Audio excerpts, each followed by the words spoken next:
日前，土耳其甲叙利亚边界发生规模7.8的大地震，到目前死亡的人数超过2万人。台南市议会议长甲副议长10号嘛宣布，将捐出1个月议长、副议长的研究费。另外，民进党团嘛伫个总召甲副总召的号召，所有的成员将捐出1天的所得，帮助土耳其来救灾。达成大家有个共识哈，就将民进党团所有的成员哈，要捐出一日所得哈，呼吁为土耳其的这一次的赈灾抛砖引玉来捐给我们土耳其的这些难民民进党团大家有这样的共识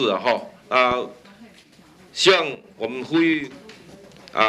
台湾的社会能够为土耳其做一些事了也为台湾的在国际上能够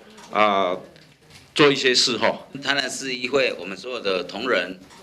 希望说捐一日所得来协助。那我希望大家有钱出钱，有力出力了来协助我们这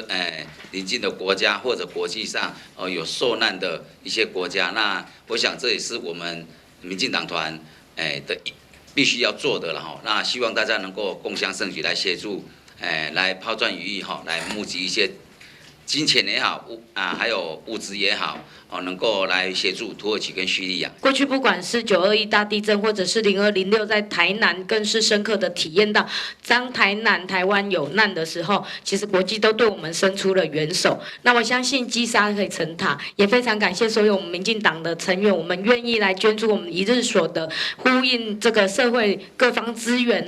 不管是土耳其现在目前在御寒的物品上，或者是生理用品上的一个需求，大家都可以集结这个共同的力量我们送爱到土耳其去。民进党团总召郭宏仪表示，